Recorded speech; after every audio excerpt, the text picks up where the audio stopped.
Georgia, I want to tell you a story, and we're going to go all the way back to 1791. In April 1791, a ship sat at anchor in Cork Harbour. Her name was the Queen, and down below deck it was hell. Rotting food, filthy water, human waste. 159 prisoners crammed into a space so tight they had about 18 inches each to lie down. Men, women, and even 4 children, dragged in from jails all over Ireland and packed together like cargo. They were being sent 14,000 miles away to Australia, to a place one official described as an open-air prison with walls 14,000 miles thick. This was the first time prisoners were being transported from Ireland to Australia, and 7 of them wouldn't survive the journey.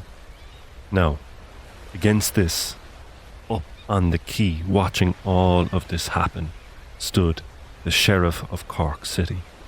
His name was Henry Browne Hayes. He watched as the names were called, chains were checked, and people were marched onto the ship.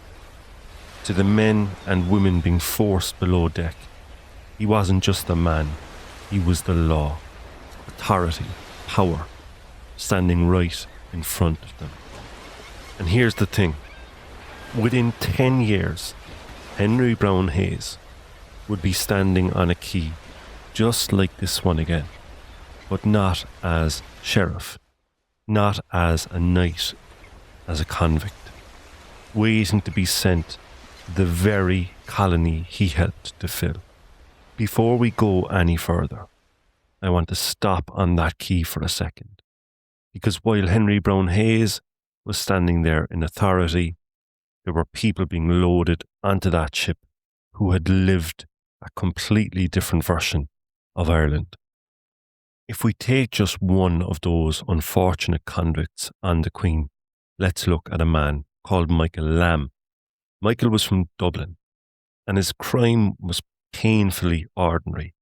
He'd been convicted of breaking into a house and stealing a silver spoon, 7 shirts, and 4 muslin handkerchiefs. That's it. No violence, no grand criminal scheme. Just clothes. Household items. The kind of theft that shows up again and again in Irish court reports at that time. The kind of thing you do when you're broke, desperate, and out of options. For that, Michael Lamb was sentenced to 7 years transportation, 14,000 miles away, no return, effectively erased from Irish society. And he wasn't unusual.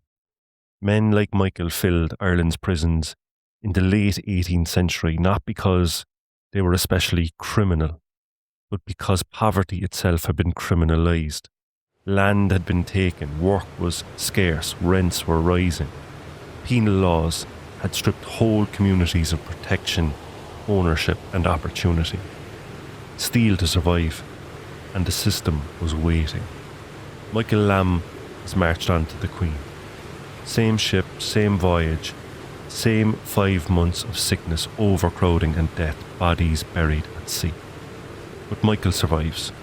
He arrives in Sydney in 1791, serves his sentence, and something remarkable happens. He doesn't disappear. After his time is up, he starts acquiring land. By 1802, he's cleared 10 acres. Later he ends up with a farm of around 150 acres near Windsor. So think about that for a second. In Ireland, he's treated as disposable, chipped across the world for a spoon and a few shirts. In Australia, after years of forced labour, he's carving out a life. Not because the empire suddenly becomes humane, but because it needed bodies to turn stolen land into productive land. Transportation wasn't just a punishment, it was a business model. Now, hold Michael Lamb in your mind, because standing on the same quay, breathing clean air, free to go home when the ship sailed, was the man overseeing it all, Henry Browne Hayes. One man is exported for poverty, the other man is doing the exporting. You're listening to Undercover Irish, where we uncover Ireland's hidden curriculum. This show is made possible by listener support. If you enjoy the work and you want to help sustain it, you can support the show on Patreon. Just search Undercover Irish. Carda Arigling. Now Carda, we turn our attention to the man on the key, Henry Browne Hayes. Because if Michael Lamb was the victim of colonisation in Ireland, or one of them, well, Henry Browne Hayes was one of those beneficiaries. Henry was born in 1762, and from the very start, the world leaned his way. His father, Atwell Hayes, was one of Cork's big merchants, brewing, milling, glassmaking, the kind of industries that made serious money if you had land, capital, the right connections. Cork was booming at the time for this particular class. After the American War of Independence, Atlantic trade exploded, and Cork Harbour, the second deepest natural harbour in the world, was right at the centre of it. Merchants like the Hayes family didn't just benefit from the system, they ran it, they were it. They controlled local government. Voting was restricted to the men with property. The Catholic majority, most of the population, were shut out almost entirely. Land, power, and opportunity was locked up by a small Protestant elite known as the Ascendancy. This was Ireland under British rule, and Henry Browne Hayes was exactly the kind of man that it worked for. He became a free man of Cork City. He married into another powerful family. He lived loudly, spent heavily, and loved being seen. He was audacious and he was notorious. And in 1790 he became the Sheriff of Cork. That same year he managed to get himself knighted by the British Empire, not through bravery or service, but by throwing an outrageously expensive dinner for the Lord Lieutenant in Ireland. The bill came to about £250, about £10,000 today, all paid for by the people of Cork. So he's using public money for personal gain.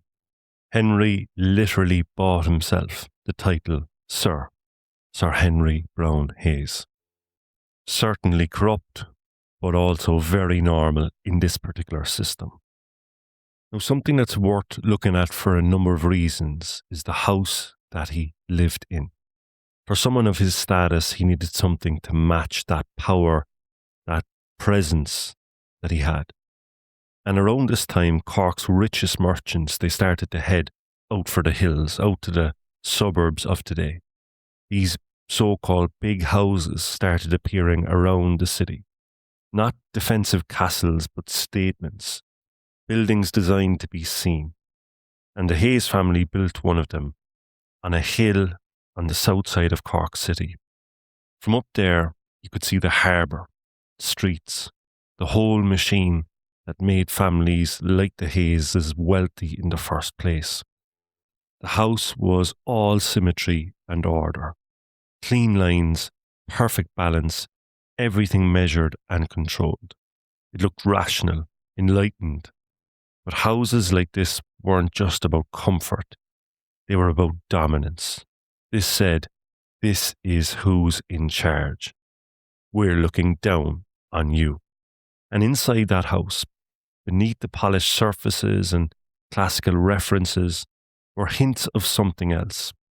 A fascination with symbols, with geometry, with hidden knowledge, ideas that circulated quietly among elite men of the 18th century. Ideas that Sir Henry Browne Hayes would one day carry with him all the way across the world, all the way to Australia. And he named it Vernon Mount, an echo of George Washington's Mount Vernon, but also a name heavy with coded meaning, a gesture that nodded just not to the prestige but to the shared symbolic language of the so-called Enlightenment elites, where architecture, names, and landscapes quietly signalled a brotherhood, order, and power to those who knew how to read them. Now, Accorda, up until the 1790s, everything had gone Henry Browne Hayes' way. Sheriff, freeman, knighted, money flowing, indulgence unchecked. Cork was his stage, and Henry loved being seen on it. But around this time, the mood in Ireland is starting to change.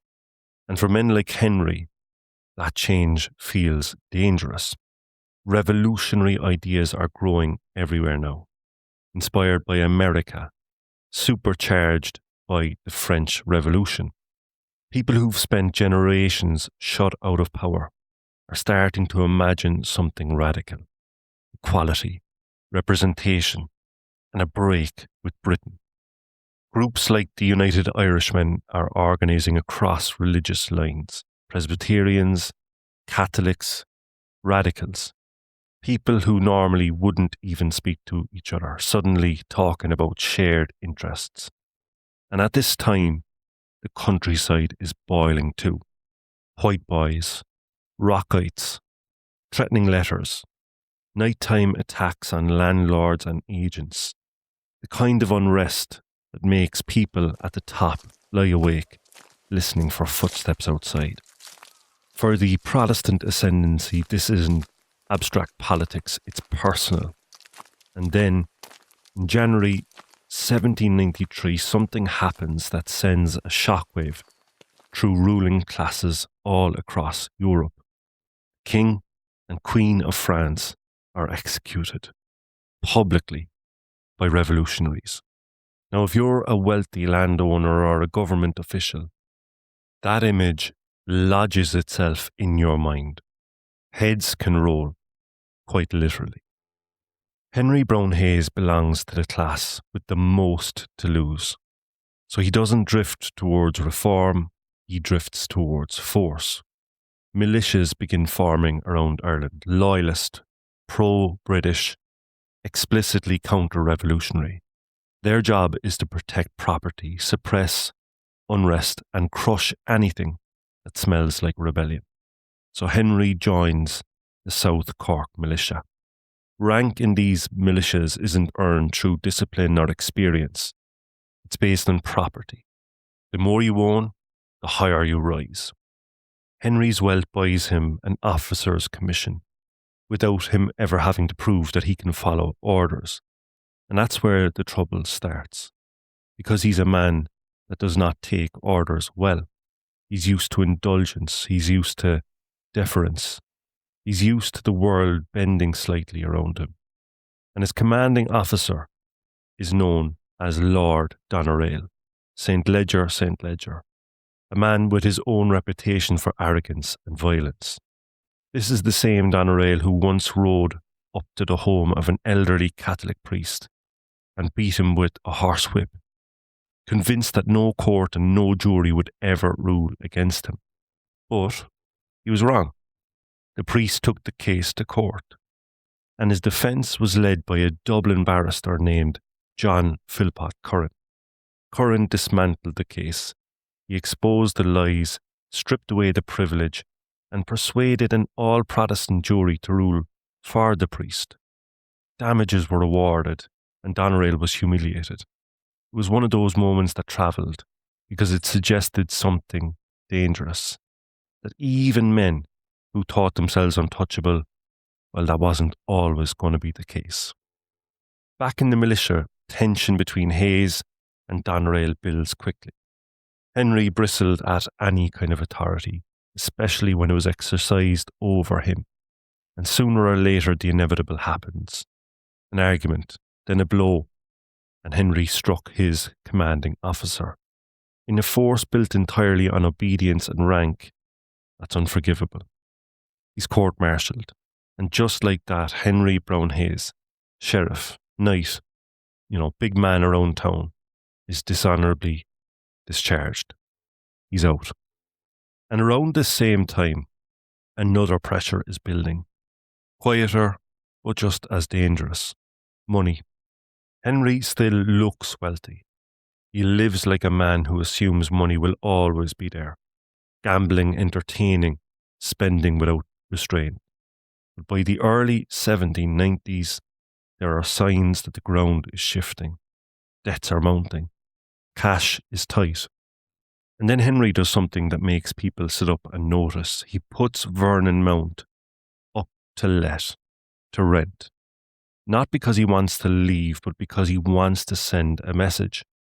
By advertising the family home for rent, Henry is publicly embarrassing his father Atwell, signalling that money from the home has slowed or stopped. It's leverage. He's forcing his father's hand to give him another handout. And while it works in the short term, it tells us something important. Henry Browne Hayes is no longer financially secure. He's scrambling. And this is where Mary Pike enters the story. Mary Pike isn't just wealthy in some vague sense. She's Pike money. The Pikes are Quakers, merchant bankers, tied in Cork's every financial world. Their name is linked to one of the city's first banks. It was on a place called Hore's Lane. We now call it Adelaide Street. Mary is an heiress to £50,000. More than enough to solve Henry's problems overnight. At the time, Mary is staying in a house called Woodhill, one of the big houses, in the household of Cooper Penrose, her uncle by marriage, and a respected figure in Cork's merchant class. What follows on the surface looks like courtship, but underneath its calculation, Mary is young, wealthy, well-connected, and Henry is persistent. Too persistent, and Mary Pike isn't impressed with him. She turns him down. She refuses his advances. And that matters more than it might seem, because for a man like Henry Browne Hayes, a man used to deference, indulgence, and getting what he wants, it's not just rejection, but another door closing. So, by the mid-1790s, the picture looks very different from the one Henry presents to the world. Publicly, he's still Sir Henry Browne Hayes. Privately, however, he's under pressure. He lost face in the militia. He's lost his wife. His finances are shaky. And the obvious escape route, a wealthy marriage, has disappeared. The system that once cushioned him is still there, but it's starting to feel thinner. And when men like Henry Browne Hayes feel cornered, they don't retreat, they reach. And the next time he reaches for power, it won't be over money or status. It will be over a person. So now we come to Henry's plan. Not to persuade Mary Pike, not to win her over, not to accept her refusal and walk away, but to abduct her. And you might think, surely that would be as rare as it was drastic, as shocking, as outright evil. Because how could something like that be tolerated? But here's the uncomfortable truth. In 18th century Ireland, the abduction of women, especially heiresses, was a known problem. Not an everyday occurrence, but common enough that people talked about it, feared it, and in some cases, prepared for it. This wasn't always the image we carry of a stranger leaping out of the bushes. Often it was local men, known men, men from so-called good families. There was even a language for them. Squireens, younger sons, hangers-on of respectable families, men with connections, but not enough money. Men who felt entitled to wealth, but were locked out of it. And in some cases, they didn't act alone. Later writers, and people at the time, talk about what were known as abduction clubs existed. Groups of men who drank together, planned together, shared information, who knew routines, routes, household habits, who understood that doing this as a group with horses, disguises, a safe house, made it more likely that they were to succeed, because the logic was brutally simple. If you could seize a wealthy woman, damage her reputation, and force a situation where marriage looked like the only respectable, quote, outcome, then the money followed. It wasn't romance, it was acquisition. So, when Henry Browne Hayes decides to abduct Mary Pike, he wasn't inventing a new crime in a moment of madness. He was stepping into an existing culture, one that treated a woman's consent as negotiable, and a man's desperation as justification. And that context matters, because what Henry was about to do wasn't just personal, it was structural. It's what happens when entitlement, financial pressure, and social permission collide. Henry Browne Hayes doesn't act on impulse. What he plans is deliberate and calculated, and crucially, it's designed to look legitimate, at least on first glance. The plan begins with a letter, a forgery, written carefully in a doctor's hand. It tells Mary Pike that her mother has suddenly taken ill and that she must come at once. It's urgent, but not alarming in a way that raises suspicion. Exactly the kind of message a young woman would obey without question. So Mary leaves Wood Hill, the home of her uncle by marriage, Cooper Penrose, believing she's responding to a family emergency. Nothing dramatic, nothing to suggest danger. Just a daughter hurrying along familiar roads, doing what she believes is expected of her.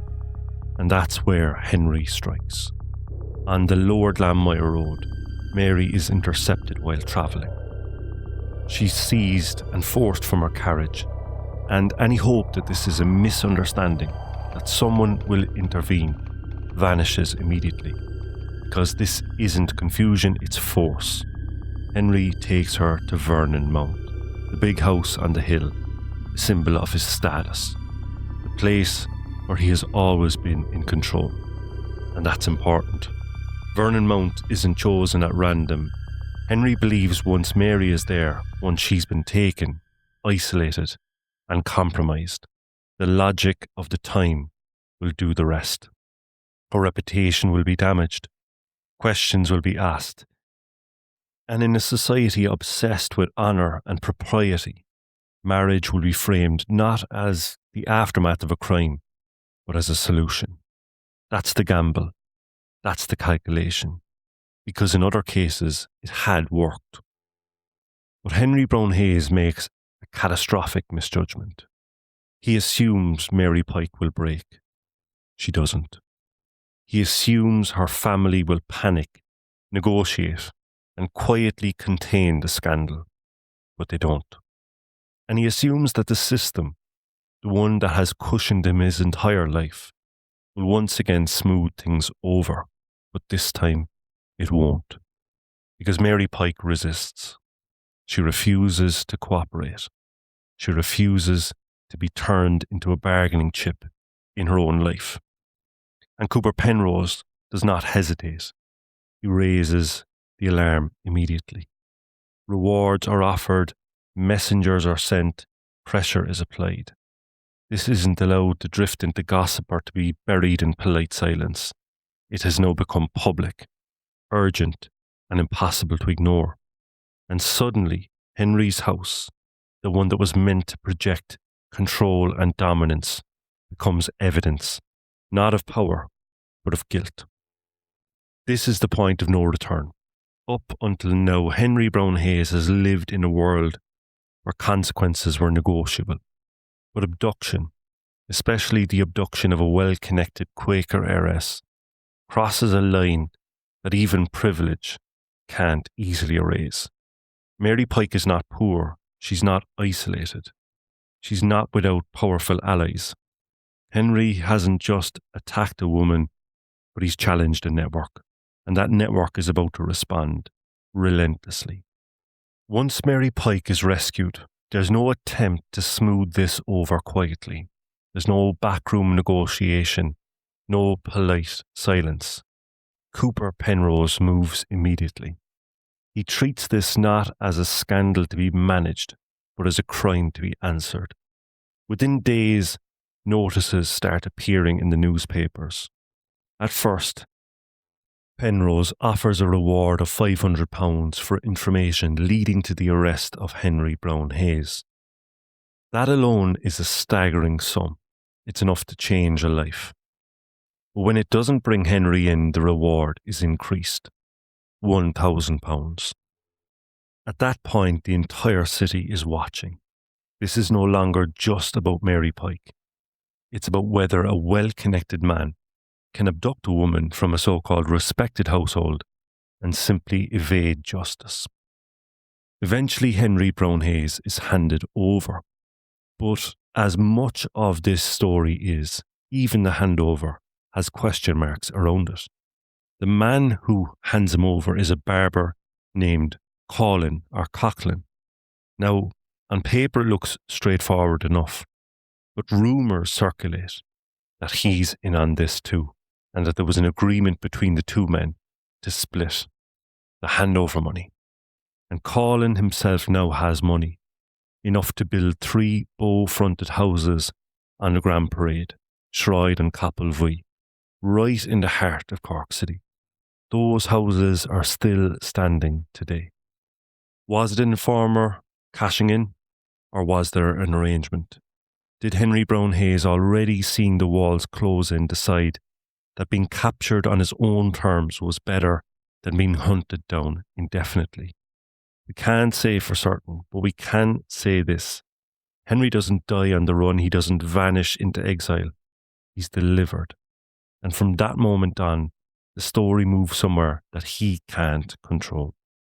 Once Henry Browne Hayes is in custody, the balance shifts completely. This is no longer a story about what he might get away with. It's about what can be proven. And crucially, it's about who is willing to push this all the way. Because Cooper Penrose doesn't stop once Henry is found. He presses forward relentlessly. The case is prepared, witnesses are gathered, and the full weight of public attention settles on what happened at Vernon Mount. Henry Browne Hayes is about to discover that the networks he's always relied on, family, class, influence, are weaker than the ones now ranged against him. Because when the trial goes ahead, the courtroom won't be filled with people hoping the matter goes away. It's going to be filled with a few people determined to see it answered.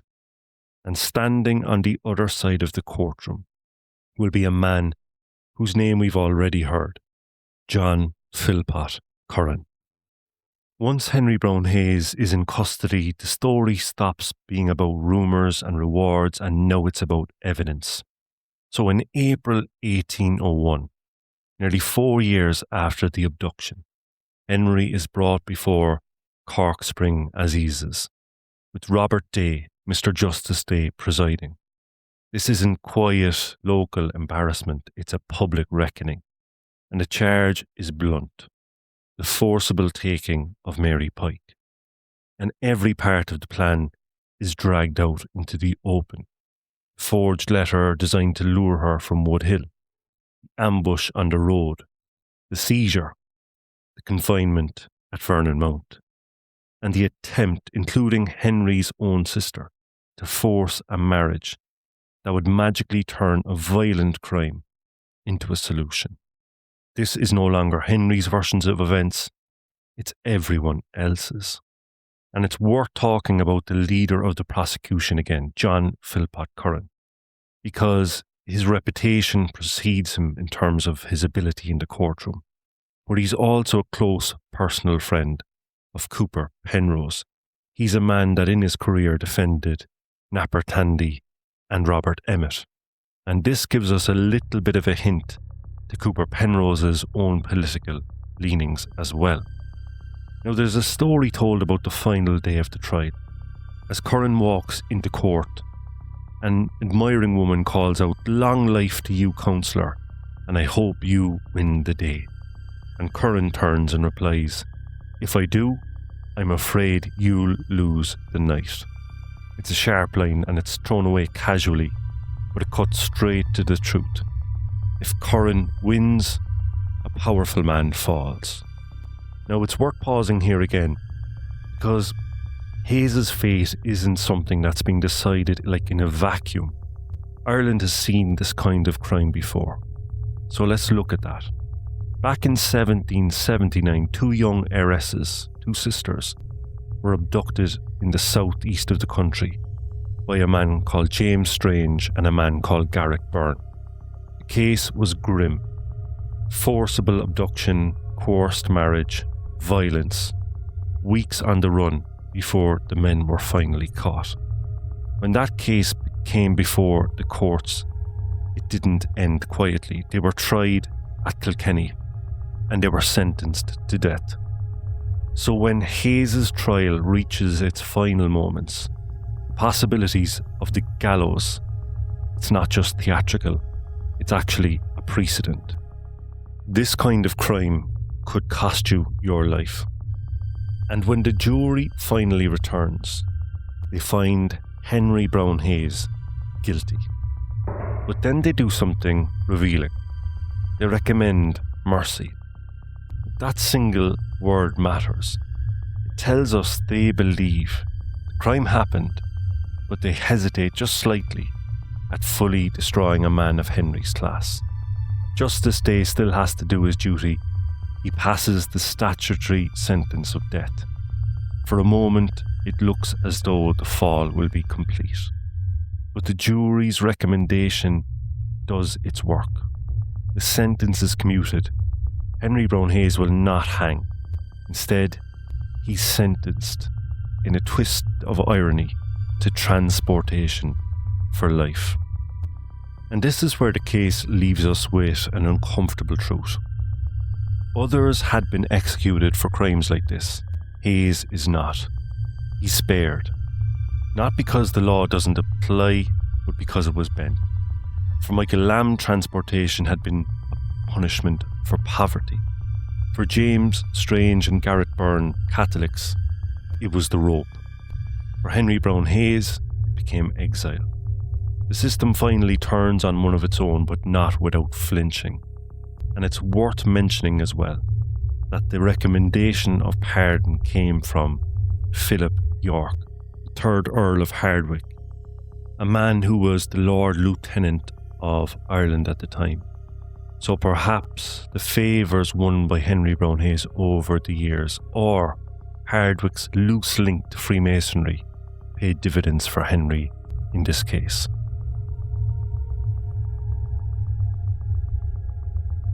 So this is where we leave Henry Browne Hayes for the moment. A man who once stood on a quay in Cork watching others disappear over the horizon, now sentenced to do the same. The law has finally reached him, but not without hesitation. Others have hanged for crimes like this. Hayes is spared.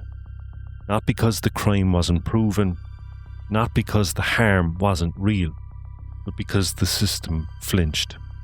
And at the centre of all of this is Mary Pike, a woman who did nothing wrong, whose life is permanently altered by a decision made in someone else's panic.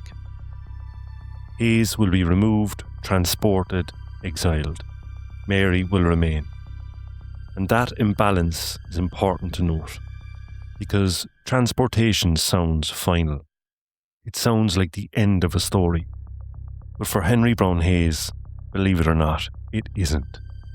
It's only the beginning of a second act, one that will take him halfway around the world, into a colony still being built by empire, among Irish rebels, convicts, governors, secret networks, and fresh opportunities to test the limits of power.